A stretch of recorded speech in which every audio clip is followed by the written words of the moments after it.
Até que um brasileiro deu aos homens.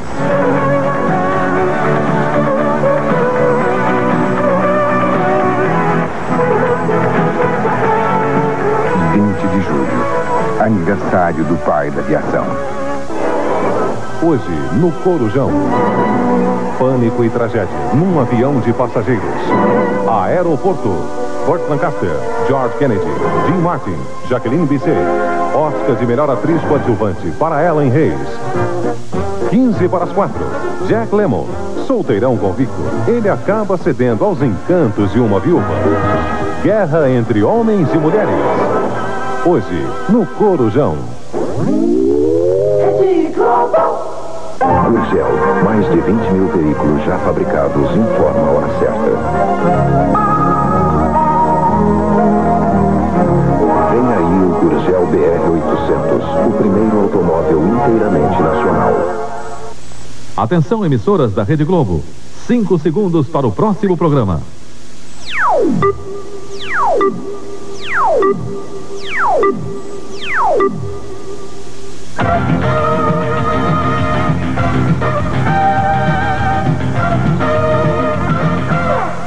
Oferecimento Whisky Passport. A Escócia é o lar de Passport. Legítimo Scotch Whisky. O Jornal da Globo começa agora com os assuntos que foram notícia nesta sexta-feira. O ministro da Fazenda já está em Londres para pedir aos países credores o refinanciamento da dívida por 2 anos. Sobe para 1.000 os desabrigados pela chuva no estado de Sergipe. Em Maceió, o vento derruba árvores e destelha casas. No Rio Grande do Sul, a Promotoria de Justiça denuncia o deputado Antônio Dexheimer pelo assassinato do deputado José Antônio Dauti. E em João Pessoa, na Paraíba, 4 presos se rebelam e tomam o diretor da penitenciária como refém. Eles querem armas e um carro para fugir. E agora as notícias da noite. Os supermercados registraram uma inflação de 24,3% em junho. É isso que revela o índice da Associação Brasileira dos Supermercados, calculado com base na variação de preços em 6 estados. O cálculo da Abras ficou muito acima do índice oficial do IBGE, que foi de 19,5%. E foi muito alto para um período em que houve promoções e até congelamento de preços nos supermercados de várias cidades, como no Rio, em São Paulo e em Porto Alegre. Segundo o índice dos supermercados, os alimentos subiram quase 25% em junho, muito mais do que os produtos não alimentícios, que tiveram uma alta média de 22%. E a Associação dos Supermercados alerta: essa tendência de alta dos alimentos pode continuar agora em julho. A Caixa Econômica Federal vai reestudar o pagamento das prestações da casa própria nos contratos assinados depois de março de 87. É que, com a nova regulamentação do Banco Central, a Caixa descobriu que estava cobrando menos do que devia aos mutuários. No nosso caso, excepcionalmente, nós seremos obrigados a rever essas prestações. Mais de 99% das prestações calculadas naquele período pela Caixa, certo? Elas foram em função de uma interpretação que a Caixa adotou em razão de instruções do ex-BNH e que, na maioria dos casos, 99%, favoreceram os mutuários. Mas o mutuário não precisa devolver nada? Não. O presidente da Caixa informou também que estão reabertos a partir deste mês os financiamentos para a compra de imóveis novos. Eles estavam fechados há um mês. Quanto aos financiamentos para a compra de imóveis usados, não há nenhuma possibilidade de reabertura este ano. O Banco do Brasil comunicou hoje à CVM, Comissão de Valores Mobiliários, que o seu lucro líquido no primeiro semestre do ano chegou a mais de 84 bilhões de cruzados. E isso é quase 3 vezes mais do que o lucro de todo o ano passado. Com o lucro do primeiro semestre, os acionistas tiveram um ganho de 57 cruzados e 90 centavos por ação. No próximo dia 21, a diretoria do Banco do Brasil se reúne para decidir quanto vai ser distribuído em dividendos. O déficit do comércio exterior dos Estados Unidos ficou em 10 bilhões e 900 milhões de dólares em maio, como informou o Departamento de Comércio americano. O resultado ficou abaixo das previsões e já causou efeitos positivos no mercado financeiro internacional. O dólar subiu ao seu nível mais alto em um ano frente a várias moedas europeias. No Brasil, as exportações bateram um recorde histórico em junho.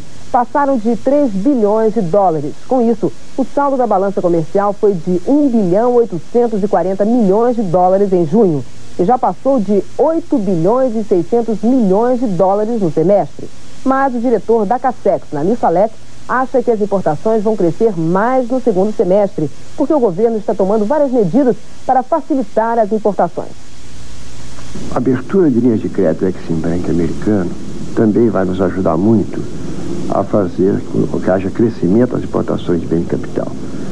Nós estávamos necessitando dessa busca da poupança externa, de ter financiamentos externos para bens de capital. E nesse vácuo do Exim Bank americano, provavelmente outras entidades internacionais também vão acompanhá-la. O diretor da Cacex também disse que o governo deve anunciar em poucos dias a extinção do IPI, o Imposto sobre Produtos Industrializados para os Bens de Capital. Segundo ele, a regulamentação dessa medida está quase pronta. No próximo bloco, o ministro Aloysio Alves pede que a Constituinte derrube a estabilidade do funcionalismo público. E as grandes empresas brasileiras já pensam em retomar os investimentos. Nós voltamos depois dos comerciais.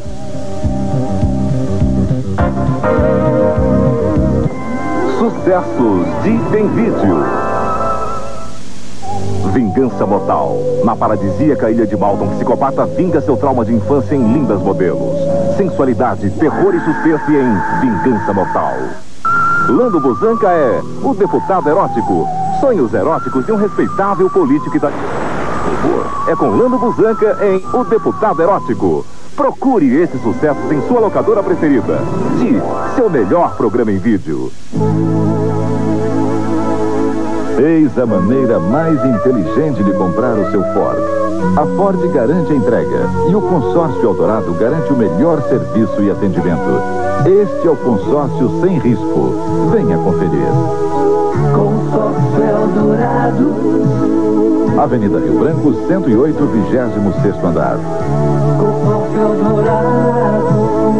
Telefone 2... Essa pro pessoal da Barra da Tijuca. A segunda etapa do Circuito Rio de Vôlei de Praia vai ser aí, em frente à Rua Noel Nutels. Nos dias 16 e 17 de julho, venha ver de perto os atletas que serão classificados para o primeiro brasileiro de vôlei de praia. A etapa de Copacabana foi um grande sucesso. Agora, saque essa. Apoio Rede Globo. Golden Cross, saúde em primeiro lugar. Kaiser, uma grande cerveja.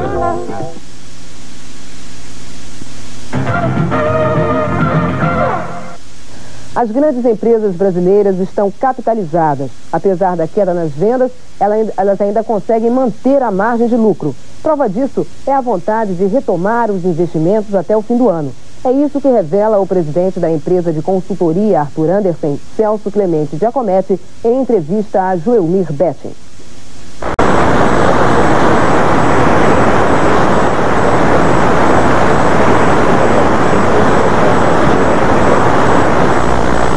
O mercado brasileiro até agora, considerando que o primeiro semestre foi bem melhor do que as expectativas do dia no final do ano de 87 faziam prever. Nós temos um desempenho bastante notável no setor do comércio exterior, com alguns setores industriais com desempenho bastante forte, por exemplo, a indústria de papel e celulose, a indústria automobilística. Nós temos também a performance das empresas em termos de lucratividade muito boa. Elas estão ganhando dinheiro, a maioria. Evidentemente, alguns setores que estão no mesmo nível que estavam no ano passado. Né? As empresas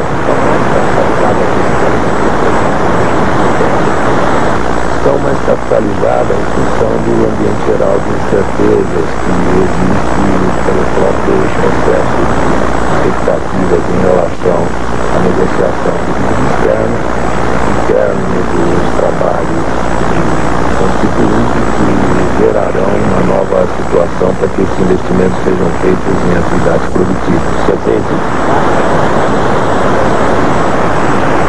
Expectativas que foi demonstrada no fenômeno empresarial realizado conjecturando ser de maio, é que as empresas estão em processo de retirar planos das gavetas e analisá-los para investir em atividades produtivas.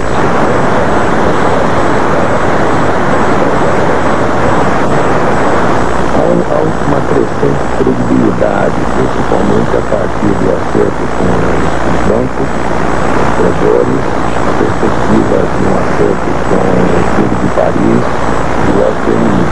Eu acredito que em termos potenciais, o Brasil oferece plenas condições ao investidor estrangeiro para que aportar seus recursos em termos de tornar a sua produção mais competitiva, principalmente quando houver nesses planos uma intenção de conquistar mercados internacionais. Na Constituinte, as condições não são lá muito favoráveis a um aceleramento dos trabalhos. O deputado Ulisses Guimarães anunciou o voto simbólico para acelerar a votação no segundo turno. Mas isso não vai ser fácil, como explica Alexandre Garcia. Voto simbólico é o voto do líder em nome da bancada inteira do partido. Mas isso não funciona em Constituinte, porque cada Constituinte é soberano. E essa soberania do voto é intransferível. Além disso, a emenda 26, que convocou a Constituinte, e o regimento interno, falam em aprovar qualquer matéria por metade mais um dos votos de cada Constituinte. E aqui há uma resolução que regulamenta o segundo turno, que fala em maioria absoluta de votos, e ela está assinada pelo presidente Ulisses Guimarães. O presidente José Sarney aceitou agora à noite o convite do governador Orestes Quercia para esticar o fim de semana em São Paulo. No domingo, eles vão juntos de helicóptero a Campos de Jordão, onde passam o dia, no frio. O presidente estava irritado com os boatos de demissão do ministro da Fazenda. Ele acha que os autores desses boatos são os mesmos autores do boato do congelamento, para tirar partido financeiro no final de semana. O ministro Costa Couto já notou que esses boatos aparecem sempre às quintas e sextas-feiras. O então ministro Delfim Neto chamava isso de o lobo das quintas-feiras, que atraía as poupanças do Chapeuzinho Vermelho para papá-las no final de semana. O ministro da Administração, Aloysio Alves, quer que a Constituinte derrube a estabilidade para os funcionários com mais de 5 anos de serviço.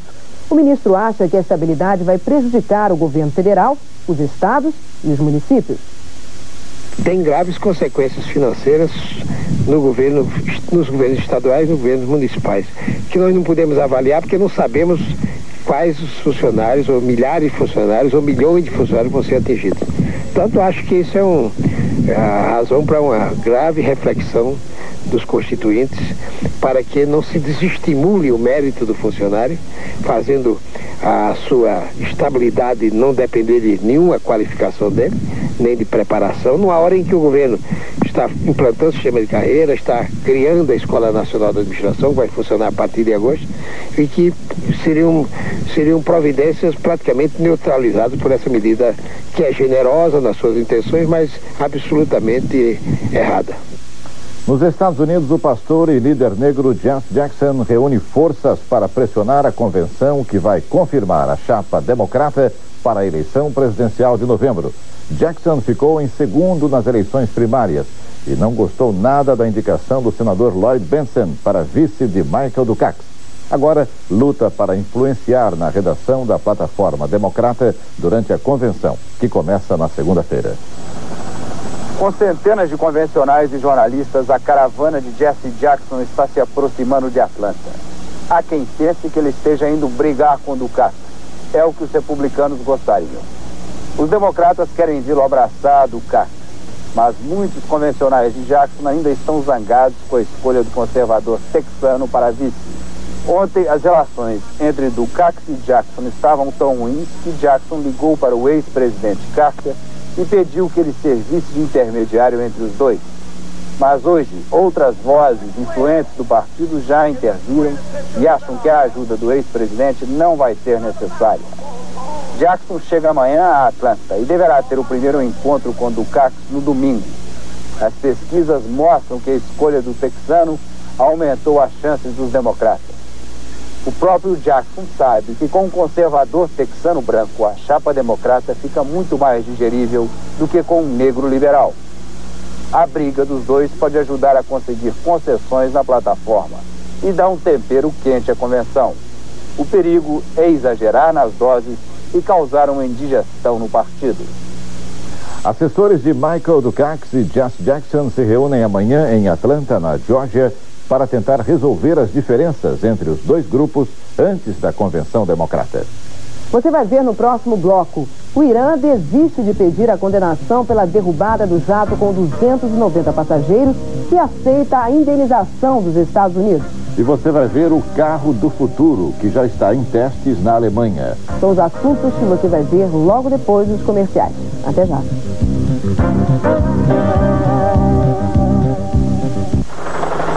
Vem aí FENAC Rio, a moda verão, 19 a 22 de julho no Rio Centro, só para lojistas. FENAC Rio, a Feira Nacional do Calçado. Participe!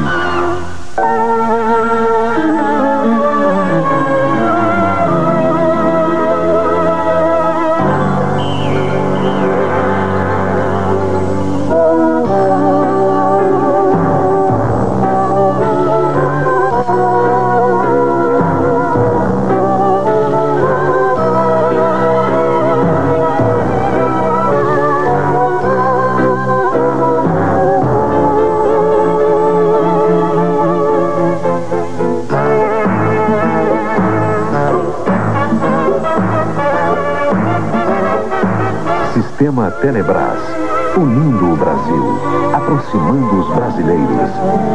Fala Brasil.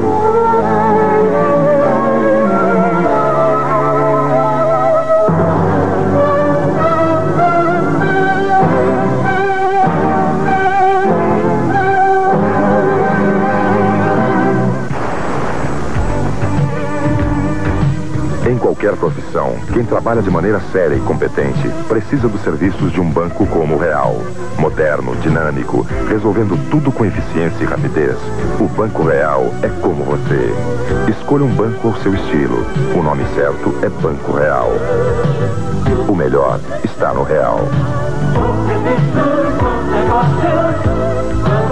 Inclusive, para quem está começando. O Irã desiste de pedir a condenação dos Estados Unidos pelo ataque que derrubou um avião Airbus no Golfo Pérsico, matando 290 pessoas.